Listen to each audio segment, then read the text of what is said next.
Marvin, gusto sana kitang kausapin, pero mangako ka, huwag na huwag mong sasabihin sa iba to, ang sambit ng Sir ni Marvin.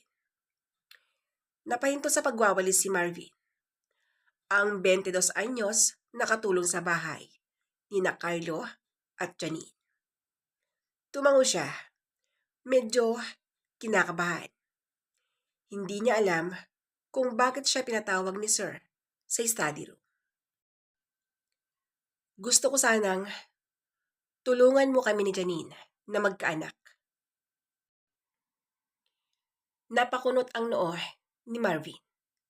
Sir, ano pong ibig niyong sabihin? Ang tanong ng binata. Baog ako, Marvin. Hindi ko na kayang bigyan ng anak si Janine. Gusto ko sanang ikaw ang tumulong. Napalunok si Marvin. Hindi siya makapaniwala sa naririnig. Hindi kita pipilitin, Marvin. Dagdag ni Sir Carlo. Pero kung papayag ka, bibigyan kita ng malaking halaga. Gusto ko lang na maging masaya si Janine. Pero dapat hindi niya malalaman ang totoo. Ang buong akala niya, anak naming dalawa ang isisilang niya. Lumipas ang ilang araw. Hindi mapakali si Marvin. Mahal niya si Ma'am Janine. Lihim lang. Nangarap na siya lang sana ang minahal nito. Pero imposible. Isa lang siyang boy sa malaking bahay. Isang gabi, kinausap siya ni Janine. Parang malungkot ka nitong mga araw, Marvin. May problema ba? Ang tanong ni Janine. Napatingin siya sa among babae. Napakaamo, napakaganda ang mukha nito. At tila may malungkot din sa mga mata nito. Wala po, ma'am. Pagod lang po siguro. Ang sagot ni Marvin. Ngumiti si Janine. Alam mo, Marvin, minsan mas masarap magtiwala sa mga taong hindi mo inaasahan. Hindi niya alam pero sa gabing iyon, nagdesisyon na siya. Lumipas ang mga linggo. Si Janine, hindi alam ang buong plano ng asawa. Akala niya, natural lang ang lahat. Sa tulong ng artificial method, iyon ang sabi ni Carlo sa kanya. Posibleng mabuntis siya. Ngunit, ang katotohanan, isang gabi, naganap ang kasunduan. Kinabukasan, hindi makatingin sa isa't isa sina Marvin at Janine. Hindi man siya pinilit. May halong emosyon ang nangyari. Parang totoo. At hindi nagtagal, nabuntis si Janine. Masayang masaya si Carlo. Lahat ay ginawa niyang panatiling normal. Ipinangako niya kay Marvin na ituturing siyang pamilya habang buhay. Basta, manahimik lang siya. Ngunit, si Janine, naguguluhan. Bakit tila may iba siyang nararamdaman sa presensya ni Marvin? Bakit parang siya ang mas malapit sa anak sa sinapupunan niya? At bakit siya ang nasa panaginip niya gabi-gabi? Habang lumalaki ang tiyan ni Janine, lumalalim naman ang damdaming hindi niya inaasahan. Isang hapon, nahuli ni Carlo si Janine na nakatitig kay Marvin habang naglalaba ito. May dapat ba akong malaman? Malamig niyang tanong. Wala, Carlo. Pero alam niyang may mali. Hindi siya dapat naapektuhan. Hindi siya dapat natutuksong magmahal sa iba. Lalo na kung ang ibang iyon ay ang tunay na ama ng kanyang dinadala. Isang gabi, habang tulog si Carlo, kinausap ni Janine si Marvin. Marvin, sabihin mo sa akin ang totoo. Ikaw bang ama ng batang to? Hindi nakasagot si Marvin. Tumulo ang luha niya. Opo, ma'am. Naghalo ang lungkot at gulat sa mukha ni Janine. Bakit mo ako pinayagang mabuhay sa kasinungalingan? Dahil gusto kong mapasaya kayo ni Sir. At dahil mahal kita. Nagalit si Janine. Hanggang sa umalis ng bahay si Marvin kinabukasan. Hindi na siya nakapagsalita pa. Alam niyang hindi siya karapat-dapat. Ngunit kahit papano, may bahagi ng puso ni Janine na gustong sumama. Ngunit hindi niya magawa. Mahal niya si Carlo. Isa itong mabuting asawa. Isang taon ang lumipas, ipinanganak ang batang lalaki. Si Caleb, malusog, makulit, at kamukhang-kamukha ni Marvin. Isang araw, natanggap ni Janine ang isang liham mula sa isang probinsya. Janine, pasensya kung bigla kong nawala. Ayokong maging sagabal. Ang mahalaga, masaya kayo. Kung sakaling darating ang araw na malalaman ni Caleb ang totoo, sabihing minahal siya ng ama, hindi niya kailanman makikita. Marvin. Lumipas ang taon. Habang lumalaki ang batang si Caleb, madalas siyang magtanong, Mama, bakit parang iba itsura ko kay Papa? At sa tamang panahon, ipinagtapat ni Janine ang katotohanan. Hindi bilang kasinungalingan, kundi bilang kwento ng sakripisyo, pagmamahal, at pag-asa. Sa puso ni Carlo, si Caleb ay anak niya. Hindi sa dugo, kundi sa pagmamahal. At sa puso ni Janine, si Marvin, ang lalaking nagbigay ng buhay sa anak niya. Isang lalaking minahal niya, kahit saglit, sa likod ng isang lihim. Ang anak nilang si Caleb, hindi man isinilang sa tradisyonal na paraan, ay bunga ng pagmamahal, sakripisyo, at tapang. Lumaki si Caleb na matalino, magalang at mapagtanong sa edad na 7. Ramdam ni Janine ang unti-unting pagkakahugis ng katotohanan sa puso ng anak niya. Mama, lahat po ng kaklase ko, may kamukha silang papa. Ako lang po ang hindi. Napatingin si Janine kay Carlo na nasa gilid lang tahimik. Kasi anak, minsan, hindi lang dugo ang basehan ng pamilya. Ang mahalaga, mahal ka namin ng buong puso, sagot ni Carlo. Ngumiti si Caleb, pero alam ni Janine, malalim ang mga tanong sa puso ng bata. Sa gabi, habang tulog na si Caleb, kinausap ni Janine si Carlo. Sa tingin mo ba, dapat na niyang malaman ang totoo? Umiling si Carlo. Hindi pa. Baka magulo lang ang isip niya. At kung bumalik si Marvin, baka naputol ang usapan. Pareho silang natigilan dahil kahit anong iwas nila sa usapan, hindi nila mabura ang pangalang iyon, Marvin. Isang hapon, habang sinusundo ni Janine si Caleb sa paaralan, may nakapukaw sa paningin niya. Isang lalaking pamilyar, matangkad, kayumanggi, at may bitbit na bag. Janine, parang tumigil ang mundo niya.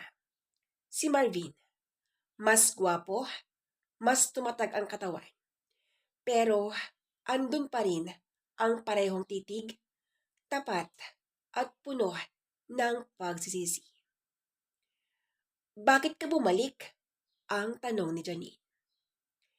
Dahil may karapatan akong makita siya, kahit sandali lang, ang sagot ni Marvin. Sa di kalayo ang parke, nakita ni Marvin si Caleb. Tumatakbo, may dalang saranggola. Saglit siyang lumapit. Hay, ang ganda ng saranggola mo. Ang sambit ni Marvin. Napatingin si Caleb. Salamat po, tito. Gusto mo pong lumipad din? Ang tanong ng bata. Ngumiti si Marvin. Sa unang pagkakataon, nahawakan niya ang kamay ng anak niya. Hindi bilang ama, kundi bilang estranghero. Nang malaman ni Carlo ang pagbalik ni Marvin, hindi niya kinaya. Marvin, bakit kailangan pang bumalik? Masaya na kami. Ang sambit ni Carlo.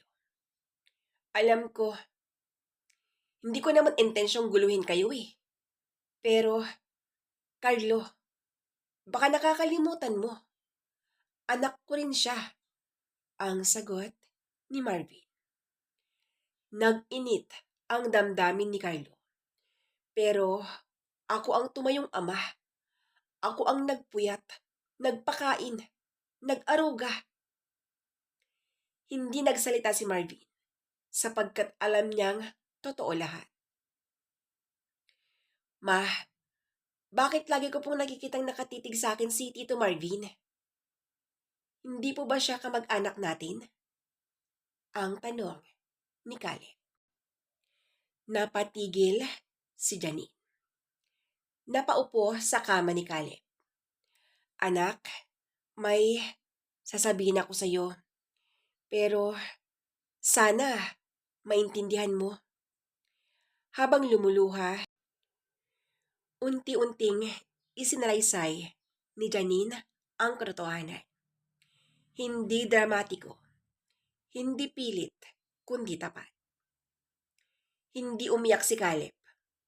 Tumingin lang siya sa bintana. Saka, dahang-dahang magsalita.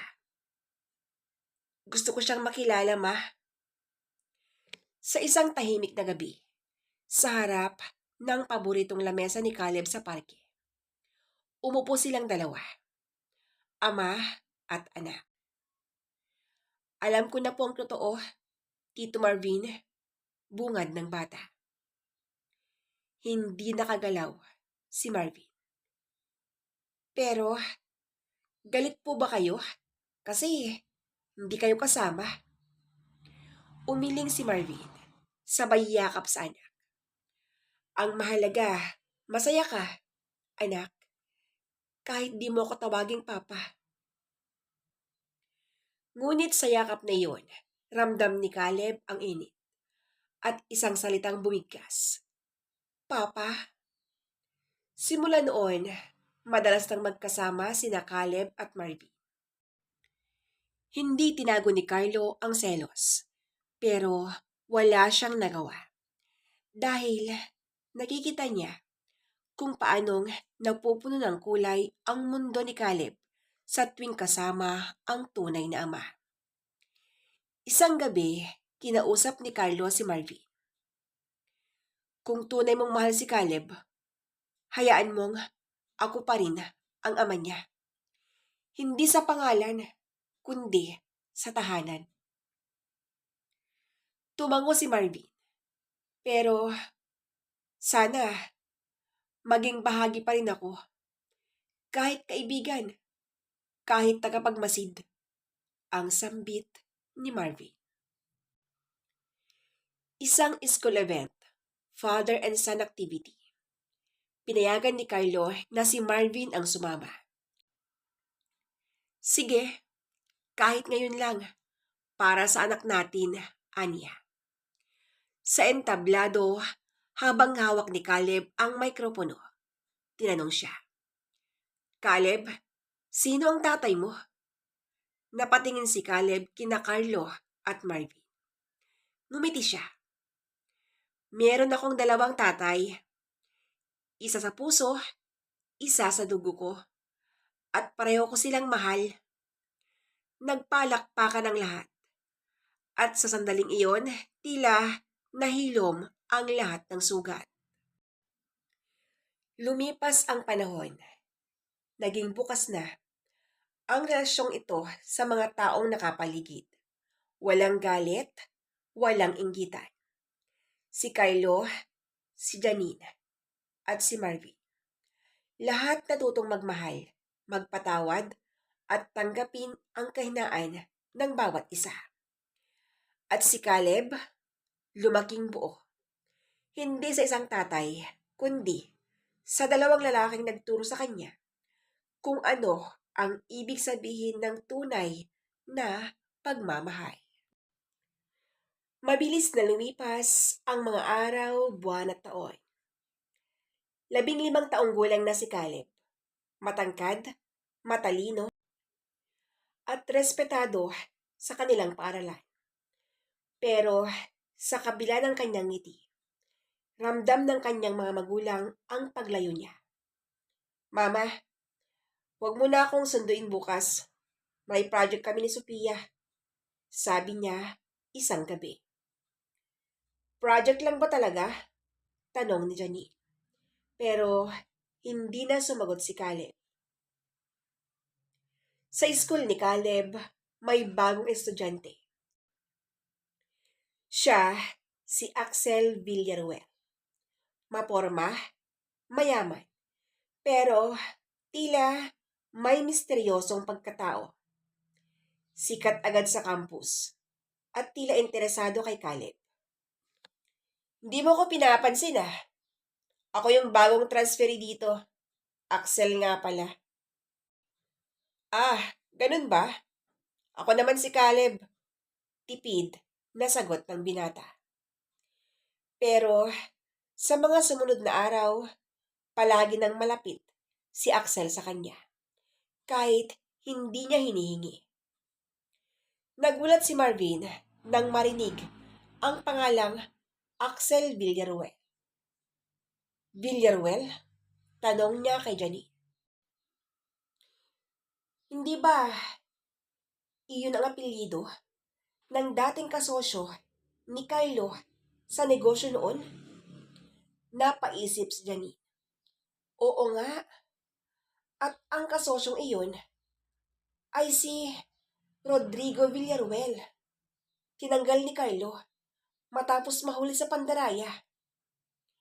Hindi kaya anak ni Rodrigo yang si Axel? Lumalalim ang pagkakaibigan ni na Axel at Caleb. Pero may napapansin si Jenny. Parang nagiging rebelde ang anak. Madalas pag-uwi tahimik, minsan may sigarilyo sa bag. Isang araw, nahuli ni Carlo si Caleb na kasama si Axel sa isang lumang lote. May hawak na alak. Anak, anong ginagawa mo rito? Ang tanong ni Carlo. Wala kang pakialam, sigaw ni Caleb. Hindi mo naman ako tunay na anak, di ba? Hindi umimik si Carlo. Bumalik ang lahat ng sakit. Ang pagkukulang, ang katotohanan. Samantala, sa isang eksenang hindi nila alam, nag-usap si Axel at ang kanyang ama, si Rodrigo. Malapit na, pa. Unti-unti ko nang kinukuha ang loob ng anak nila. Pag nasira ang pamilya nila, babalik ang negosyo sa atin. Ngumiti si Rodrigo. Magaling anak. 'Magaling', ang sagot ni Rodrigo.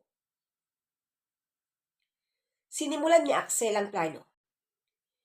Kinumbinsi si Caleb na hindi siya mahal ng totoo ng kanyang pamilya, na kaya lang siya tinanggap ay dahil sa awa, na ang tunay niyang ama ay isang katulong lang. Isipin mo, Caleb, ano ba talagang halaga mo sa kanila? Lalong lumalim ang galit ni Caleb, lalo na kay Marvin, na ngayoy muling lumalapit para ayusin ang relasyon nila. Huwag ka nang magkunwaring ama, lahat kayo peke sa akin. Sa pag-iimbestiga ni Janine, nalaman niya ang matagal ng sekreto. Si Axel pala ay anak ni Rodrigo sa kanyang kabit.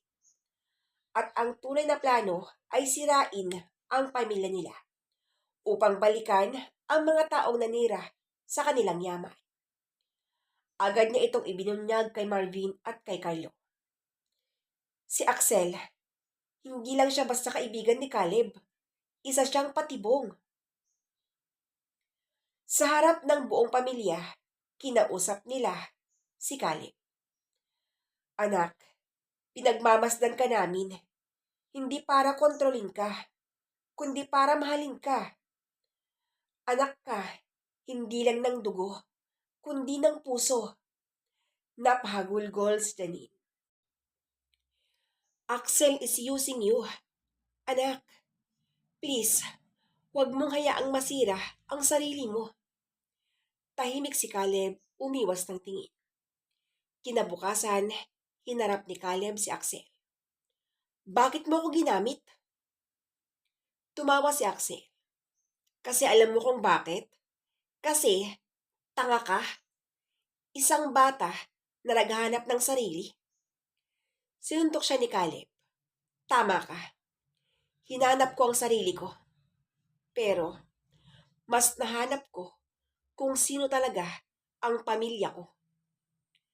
Lumipas ang buwan, si Axel at Rodrigo ay kinasuhan ni Carlo sa mga kasong nakalipas pa. Si Caleb unti-unting bumalik sa dati niyang sarili. Mas matatag, mas buo.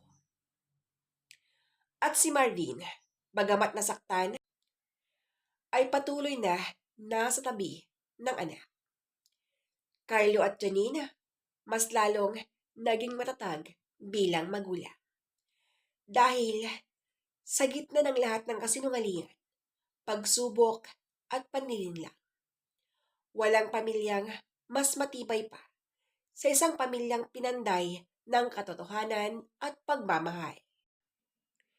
Matapos ang kaguluhan, bumalik na sa normal ang lahat. Sa paningin ng iba, pero sa loob ng puso ni Caleb, may gumugulo pa rin. Mama, Papa Marvin, may isang tanong akong gustong malaman. Sino ba talaga ako? At dahil sa tanong ni Caleb, napilitan na si Janine na sabihin ang hindi pa niya kailanman nababanggit. Kahit kay Marvin. Caleb, anak, may mas malalim pa kaming dapat sabihin sa iyo. Kinabahan si Marvin. Janine, ano to? Ang tanong ni Marvin. Umiyak si Janine. Noong buntis ako, akala ko anak mo siya, Marvin. Pero isang gabi, bago tayo naganap, may nangyari sa amin ng lalaking ayokong maalala. Sinamantala ako ng isang dating kaibigan ni Carlo. Nakainom ako. Wala akong lakas ng loob sabihin sa iyo noon dahil iniwan mo kami. Nanlaki ang mata ni Marvin. Ibig mong sabihin, hindi ako ang ama ni Caleb? Lumapit si Carlo at mahigpit na hinawakan ang balikat ni Marvin. Pare, kahit anong mangyari, ikaw ang mas naging ama kaysa kung sino pa man. Sa isang madilim na opisina sa Makati, may isang lalaking nakaupo, nakatingin sa lumang litrato ni Janine. Siya si Dante Suarez, dating kaibigan ni Carlo, at ang lalaking sinasabi ni Janine. Ano kayo kung malaman ng lahat na ang batang yun ay akin talaga? Ngumisi siya. Panahon na para kunin ang dapat sa akin. Lumapit si Dante sa tahanan ng pamilya.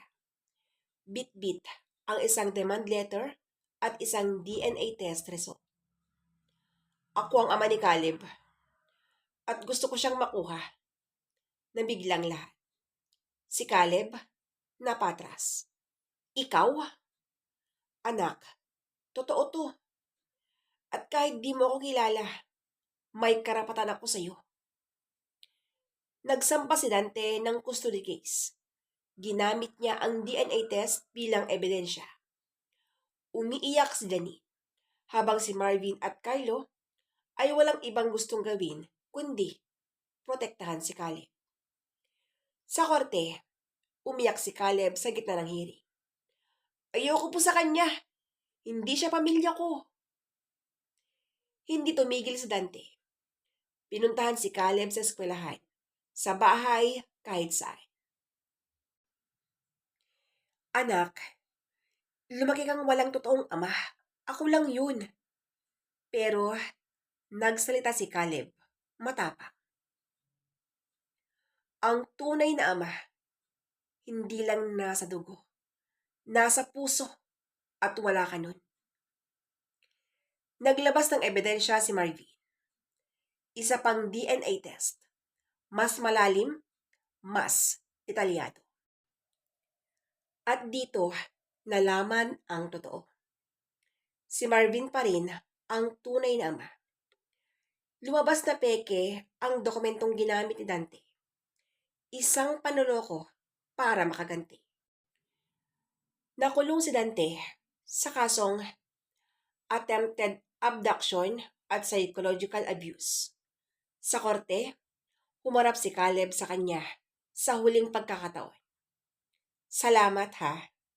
Dahil sa iyo, mas lalo kong nakita kung sino ang tunay kong pamilya. Pagka-uwi ng pamilya, nagtipon silang apat. Carlo, Marvin, Janine, at si Caleb sa gitna. Hindi ko man pinili kung sino ang mga magulang ko, sabi ni Caleb. Pero pinili kong mahalin kayo dahil kayo ang nagpalaki sa akin. Nagyakapan sila. Buo, wala ng lihim, wala ng duda. Sa kabila ng lahat ng sakit, kasinungalingan, at pag-aalinlangan, ang pamilyang totoo ay nanatiling buo. Pagkatapos ng 10 taon, si Caleb, 25 anyos na ngayon. Isa na siyang licensed architect. May sariling firm. At kilalang innovator sa sustainable designs. Mula sa isang batang gulong-gulo sa pinagmulan. Ngayon ay isa siyang haligi ng tahanan at ng sarili niyang pangarap. Isang araw ng tag-araw, sa isang simpleng simbahan sa Tagaytay. Naroon sina Carlo, Janine, at Marvin. Nakaupo sa unahan. Lahat sila nakaputi, nakangiti, at may mata ng kagalakan. Sa altar, nakatayo si Caleb. Suot ang kanyang tuxedo. Sa dulo, lumalakad ang isang babaeng pinakamamahal niya. Siya, si Selena. Isang preschool teacher na minahal siya. Hindi dahil sa kanyang pinagdaanan, kundi dahil sa kabutihan niyang puso. Habang naglalakad si Selena, palapit na paiyak si Janine, si Carlo. Buong pagmamalaki ang ngiti. Si Marvin, tahimik pero bakas sa mukha ang tunay na ligaya. Nang humarap ang pare kay Caleb, handa ka na bang magsimula ng sariling pamilya? Ang tanong ng pare. Ngumiti si Caleb at sagot niya, Opo, dahil nakita ko kung ano ang tunay na pamilya sa kanila. Pagkatapos ng kasal, sabay-sabay silang naglakad palabas ng simbahan. Si Caleb at si Lina. Kasama ang 3 taong naging pundasyon ng kanyang pagkatao. Walang galit, walang sumbatan. 3 magulang na naging iisa sa pagmamahal. Hindi ko pinili kung sino ang nagluwal sa akin. Hindi ko rin pinili kung sino ang nagmahal sa akin. Pero pinili kong yakapin ang lahat ng bahagi ng buhay ko. Dahil doon ko natutunang ang tunay na pamilya ay yung mga nanindigan. Yung hindi ka iniwan at higit sa lahat, yung hindi kailanman nagsinungaling tungkol sa pag-ibig nila. Sa huling eksena, may isang batang lalaking tumatakbo sa bakuran.